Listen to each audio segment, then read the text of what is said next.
उस constant number. Dear students, आज हम देखेंगे ज्योमेट्रिक सीरीज।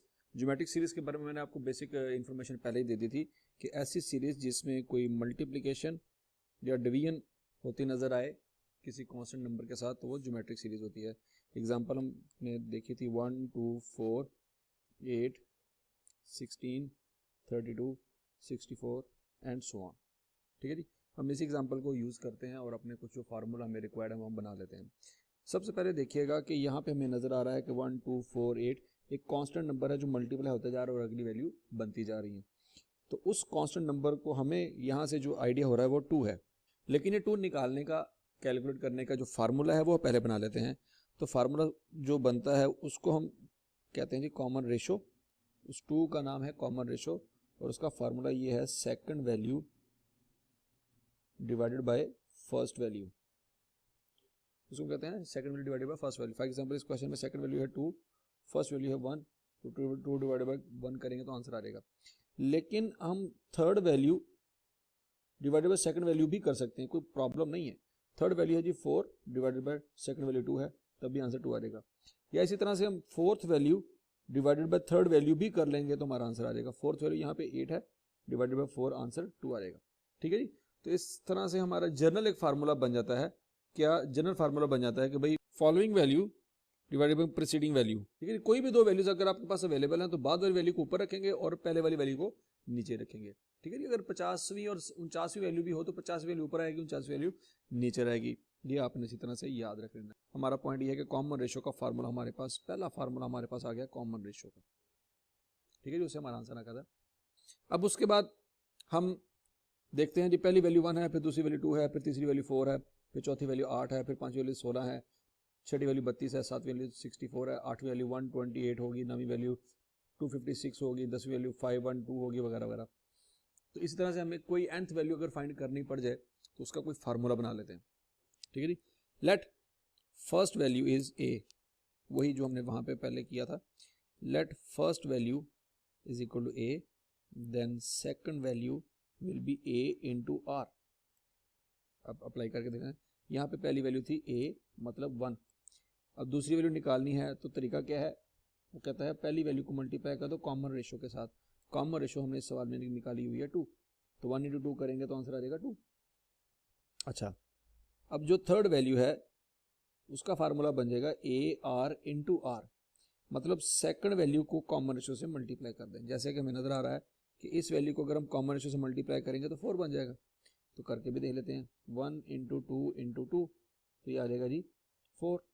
तो इसको अगर हम इकट्ठा लिखें तो ये बन सकता है ए आर स्क्वायर। ठीक है जी, थर्ड वैल्यू बन जाती है ए आर स्क्वायर।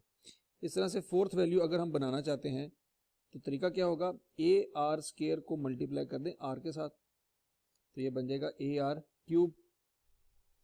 तो 1 इंटू 2 का क्यूब, तो 2 इंटू 2 इंटू 2 8 हो जाएगा, 8 इंटू 1 8 हो जाएगा। ठीक है जी, तो 4 के बाद अगली वैल्यू आती है 8। तो अब अगर हम इन सब वैल्यूज को इकट्ठा देखें तो हमें एक बात समझ आती है कि पहली वैल्यू है a, सेकंड वैल्यू है ए आर, थर्ड वैल्यू है A R square, fourth value है ए आर क्यूब। तो इसका मतलब ये हुआ कि फिफ्थ वैल्यू हो जाएगी a r raise to power 4। इस तरह से 10th वैल्यू हो जाएगी a r raise to power 9। इसी तरह से 50वीं वैल्यू हो जाएगी a r raise to power 49। अगर इन तमाम फार्मूलों को जनरलाइज कर लिया जाए तो हम ये कह सकते हैं कि nth वैल्यू, जिसको हम ए एन से डिनोट कर सकते हैं, is equal to a into r raise to power n minus 1। ठीक है जी, ए आर n माइनस 1।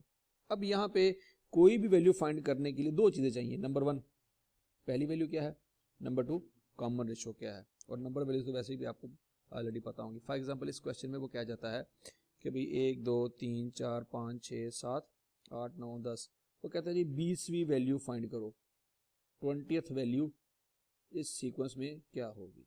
तो हमने करना क्या है, हम कहेंगे जी A20 is equal to a r raise to power n minus 1, और n यहाँ पे 20 है, तो 20 माइनस 1 हो जाएगा 19।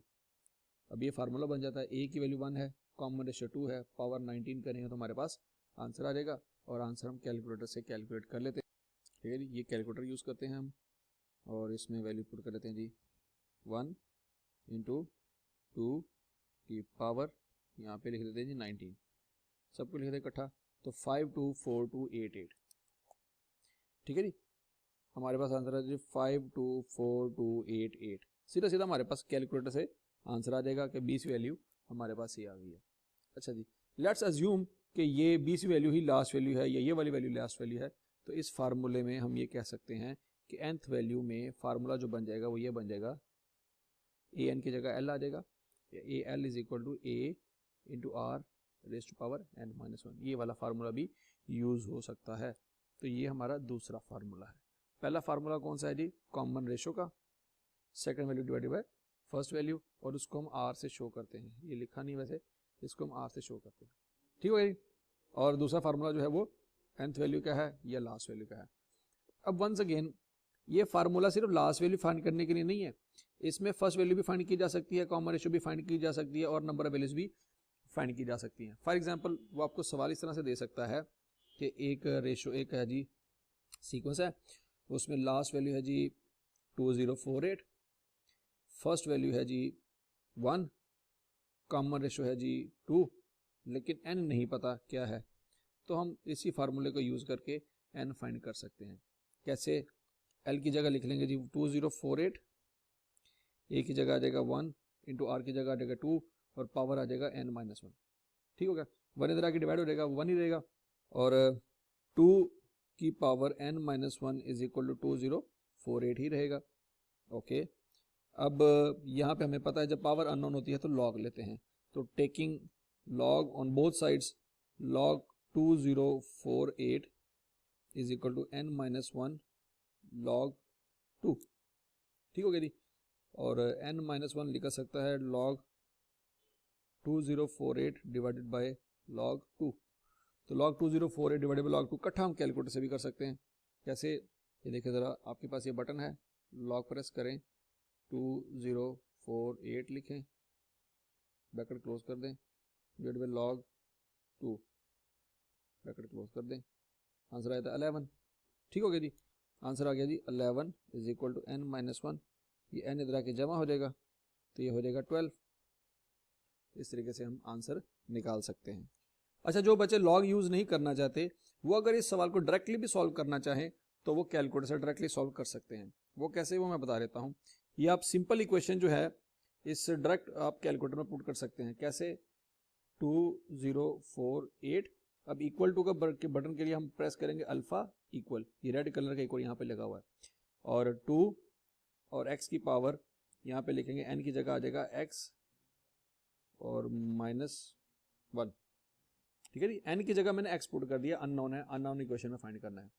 अब सिंपल करना क्या है, आपने शिफ्ट सॉल्व और इक्वल प्रेस कर देना है, तो आपके पास आंसर आ जाएगा x इज इक्वल टू 12, ठीक है जी। अब अपने कैलकुलेटर पे भी इसको चेक कर लें कि आपको ये बात समझ आ गई है कि नहीं आई, तो आप इस तरह से इसको देख सकते हैं कि अगर इसमें से कोई चीज़ अननोन हो तो फाइंड कर सकते हैं। ओके जी, तो यहाँ से इस इक्वेशन से आप कोई भी चीज़ अननोन हो तो आप फाइंड कर सकते हैं, फार्मूला यही लगेगा। अच्छा जी, अब अगला काम कर लेते हैं। फर्ज करें जी हमारे पास यहाँ पे सिर्फ 64 तक ही वैल्यूज़ हैं और इसके अलावा कोई वैल्यूज़ नहीं है। अगला काम यह है कि इनका सम फाइंड करना है।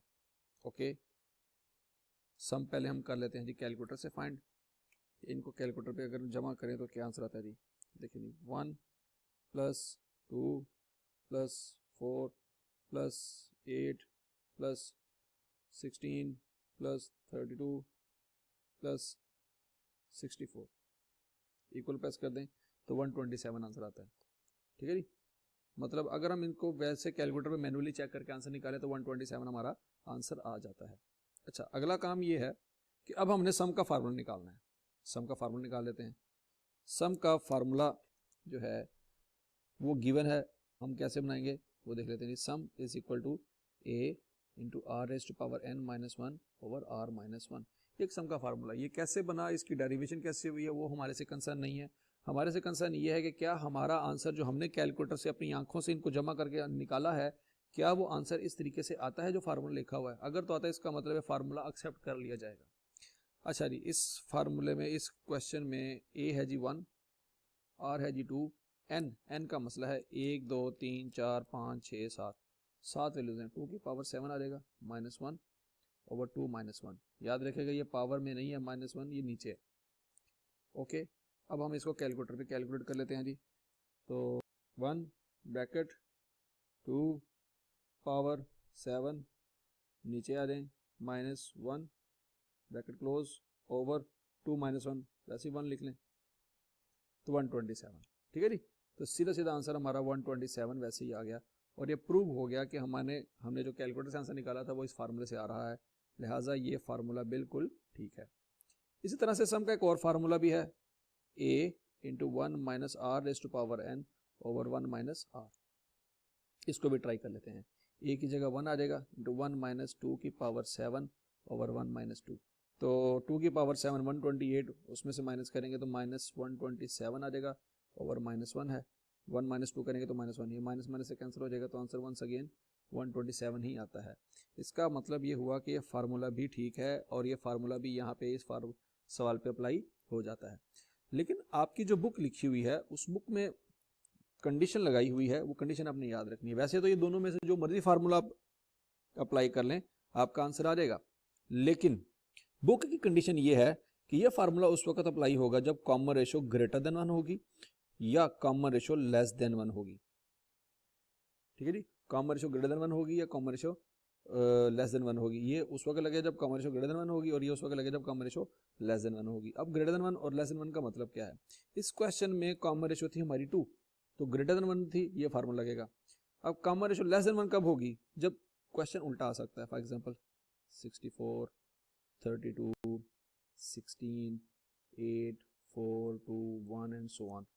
अब यहाँ पे कॉमन रेशो कैसे कैलकुलेट करेंगे? फार्मूला वही है, second value divided by first value. तो सेकंड वैल्यू यहाँ पे 32 है, फर्स्ट वैल्यू तो हमारा 64 है, तो 1/2 या 0.5 आ जाएगा। जब इस तरह का सवाल होगा जिसमें कॉमन रेशो 1 से छोटी आएगी तो उस पे फार्मूला ये वाला लगेगा। या ऐसा सवाल भी हो सकता है कि वो लिखे 1 फिर -2 फिर 4 फिर -8 फिर 16 फिर -32 फिर 64 एंड सो ऑन। यहाँ पे भी अगर हम फार्मूला लगाएं कॉमन रेशो निकालने का, second value divided by first value, तो सेकंड वैल्यू आती है -2, फर्स्ट वैल्यू आती है +1, तो आंसर आएगा हमारा -2। अब ये जो -2 है ये 1 से छोटा है, -2 इज लेसर देन 1। तो इस सिचुएशन में भी ये जो फार्मूला है यही लगेगा सम फाइंड करने के लिए। ठीक है जी, ये बात आपने इसी तरह से याद रखनी है। अच्छा जी, अब अगला कंसेप्ट ये है कि ज्योमेट्रिक मीन निकाल देते हैं। ज्योमेट्रिक मीन का फार्मूला अगर आपको याद हो मैट्रिक में, तो आपने फार्मूला पढ़ा था कि प्रोडक्ट ऑफ वैल्यूज का nth पॉजिटिव रूट। अगर आप सारी वैल्यूज को मल्टीप्लाई करें और उसका nth रूट ले लें तो आपका ज्योमेट्रिक मीन आ सकता है।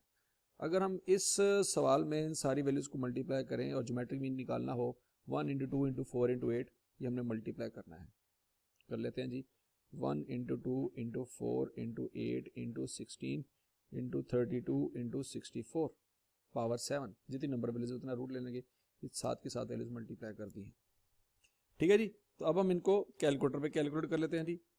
तो देखते हैं सारी वैल्यूज को मल्टीप्लाई करते हैं। पहले 7th रूट लेना है, तो हम यहाँ पे प्रेस कर देंगे 7, फिर शिफ्ट, और ये आपके सामने लिखा हुआ है 7th रूट का फार्मूला।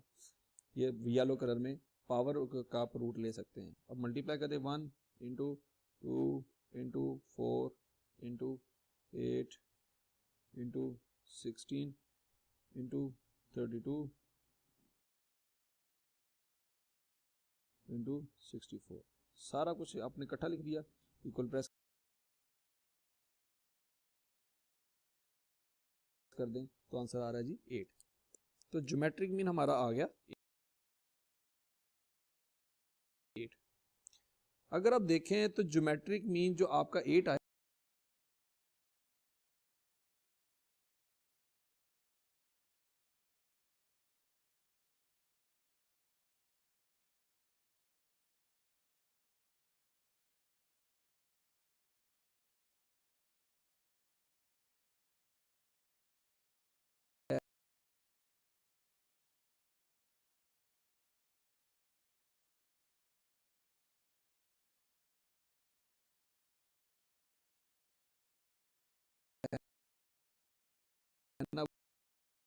वो बिल्कुल सेंटर में है इन तमाम वैल्यूज के। यहाँ पे भी 3 वैल्यू है और यहाँ पे भी 3 वैल्यू, दाएं बाएं दोनों तरफ 3 वैल्यूज हैं। चूंकि इस सीरीज का ज्योमेट्रिक मीन निकालें तो वैल्यू बिल्कुल सेंटर में आती है, इसी वजह से इस सीरीज का नाम ज्योमेट्रिक सीरीज है। ये बात आपने इसी तरह से याद रखनी है। अब यहाँ पे एक और शॉर्टकट है, वो आपने याद रखना है। तो शॉर्टकट ये है कि ज्योमेट्रिक मीन निकालने के लिए आपको सारी वैल्यूज मल्टीप्लाई करने की जरूरत नहीं है। वैसे तो आंसर निकल आता है, लेकिन सारी वैल्यू मल्टीप्लाई करने की जरूरत नहीं है। जस्ट पहली वैल्यू और लास्ट वैल्यू को मल्टीप्लाई करें और स्क्वायर रूट ले लें। अब इस क्वेश्चन में देखें जरा, पहली वैल्यू है जी 1 और आखिरी वैल्यू है जी 64। ओके, तो 1 इंटू 64 का अंडर रूट लेंगे तो आंसर आ जाएगा 8। वंस अगेन वही आंसर आ रहा जो पहले आ रहा था। तो ज्योमेट्रिक मीन हम इस फार्मूले से भी निकाल सकते हैं। पहला फार्मूला ये हो गया, दूसरा फार्मूला ये हो गया। ठीक हो गया जी, ये आपने इसी तरह से याद रखना है। अब आगे जो चीज़ है वो नोट करें। लेट दिस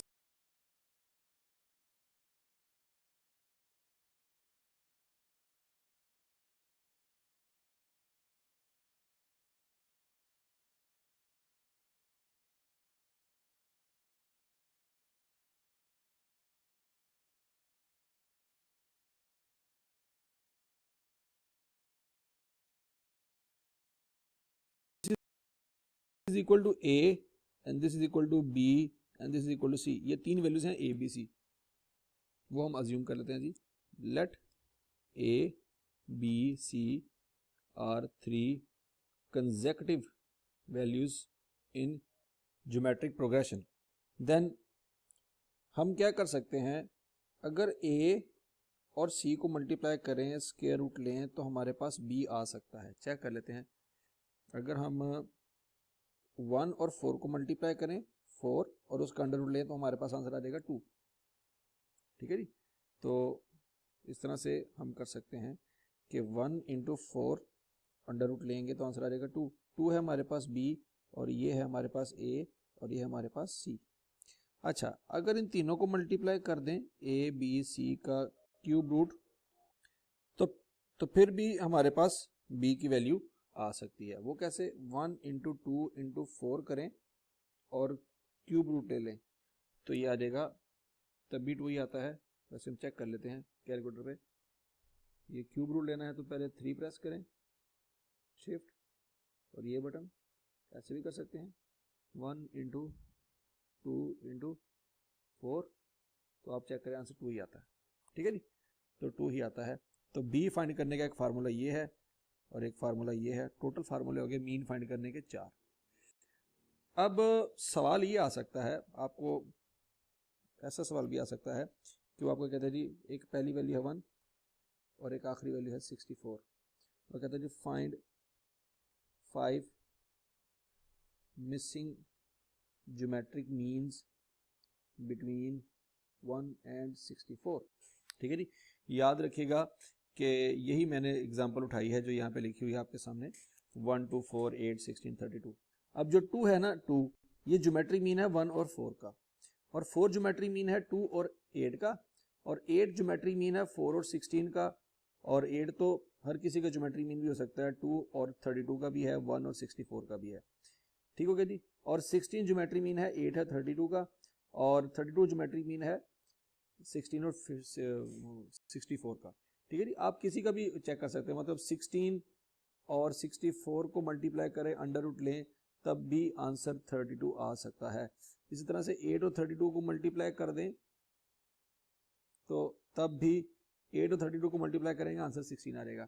तो हर 3 वैल्यूज में से जो पहली और तीसरी को मल्टीप्लाई करेंगे तो सेंटर वाली वैल्यू निकल सकती है। तो ये याद रखिएगा 2 से लेके 32 तक ये सारी वैल्यूज ज्योमेट्रिक मीन है किसी ना किसी के, लेकिन 64 किसी का ज्योमेट्रिक मीन नहीं है और 1 किसी का ज्योमेट्रिक मीन नहीं है। इनको हम एक्सट्रीम वैल्यूज कहते हैं। ये 1 एक्सट्रीम वैल्यू है, 64 एक्सट्रीम वैल्यू, और बीच वाली सारी वैल्यूज ज्योमेट्रिक मीन है। ये याद रखिएगा। तो सवाल इस तरह से आ सकता है कि वो कह सकता है जी 1 है और 64 है और इसके बीच में 5 मिसिंग ज्योमेट्रिक मीन्स हैं, वो फाइंड करें। अगर इस तरह से आपको सवाल आ जाए और आप 1 और 64 को यूज करके ये वाला formula first value into last value करके ज्योमेट्रिक मीन निकालेंगे तो आंसर आपका 8 तो आ जाएगा और 8 आपके सेंटर में आ जाएगा। लेकिन आप 1 और 8 को यूज करके ज्योमेट्रिक मीन निकालने की कोशिश करेंगे तो वो वैल्यूज नहीं आएंगी जो हमें आंसर चाहिए, तो यहाँ पे आप स्टक हो जाएंगे। ठीक है जी, तो इसके लिए आपको करना क्या है वो याद रखना है। आपने देखना ये आपको कौन कौन सी वैल्यूज गिवन है, आपको डाटा क्या क्या गिवन है। गिवन डाटा आपने सबसे पहले सोचना है। गिवन डाटा में सबसे पहले आपके पास ए गिवन है, लास्ट वैल्यू गिवन है और नंबर ऑफ वैल्यूज गिवन है। नंबर ऑफ वैल्यूज है 2 + 5 = 7। कैसे? पहली वैल्यू ये है और लास्ट वैल्यू है और 5 मिसिंग वैल्यूज है, तो 7 आपके पास टोटल वैल्यूज बनती है। अब आपको जो डाटा गिवन है उसको अगर हम मद्देनजर रख के सोचें फार्मूला कौन सा लगेगा, तो हमें समझ आता है कि लास्ट टर्म वाला फार्मूला लगेगा। Last term = a × r⁻n−1। अब इसमें वैल्यूज पुट करेंगे, a आ गया 1, r आ गया जी हमारे पास, r नहीं है हमारे पास, ओके। n की वैल्यू आ जाएगी 7, 7 - 1 6 और l की वैल्यू आ जाएगी 64। तो यहाँ से r⁻6 = 64। r निकालना है तो हम क्या करेंगे, 6th रूट ले लेंगे, ये से कैंसिल हो जाएगा, r आ जाएगा। और 64 का 6th रूट हमने लेना है तो हम कैलकुलेटर से ले लेते हैं। पहले 6 प्रेस करें, फिर रूट प्रेस करें और 64 प्रेस करें, आंसर आ जाएगा हमारे पास 2। तो हमारे पास कॉमन रेशो आ गई 2। अब जब आपके पास कॉमन रेशो निकल आई है ना, तो सेकंड वैल्यू का फार्मूला तो आपको याद होना चाहिए, a × r। a है हमारे पास 1 और कॉमन रेशो अभी हमने निकाल लिया 2, तो दूसरी वैल्यू आ गई 2। अब थर्ड वैल्यू का फार्मूला है ar², 1 × 2 का स्क्वायर 4। फोर्थ वैल्यू का फार्मूला है ar³, तो 1 × 2 का क्यूब 8। फिफ्थ वैल्यू का फार्मूला है ar⁴, 1 × 2 की पावर 4 आ गया 16। इस तरह से सिक्स्थ वैल्यू का फार्मूला है ar⁵, तो 1 × 2 की पावर 5 = 32। तो 1 से 2, 4, 8, 16, 32 ये सारी वैल्यूज हमने फाइंड कर ली हैं जो यहाँ पे मिसिंग थी, ठीक है जी। तो 5 मिसिंग वैल्यूज हमारी सारी की सारी फाइंड हो गई हैं। तो इस तरह से अगर सवाल आ जाए आपको तो आप कर सकते हैं। अच्छा जी, आप दोबारा चेक कर लें, हमने आज के इस वीडियो में कितने फार्मूले पढ़ लिए हैं जी। पहला फार्मूला पढ़ा जी कॉमन रेशो का,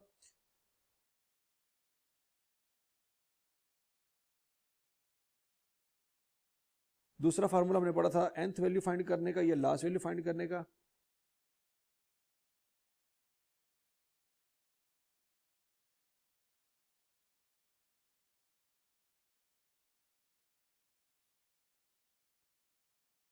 तीसरा फार्मूला पढ़ा था हमने सम फाइंड करने का, चौथा फार्मूला पढ़ा था वो भी सम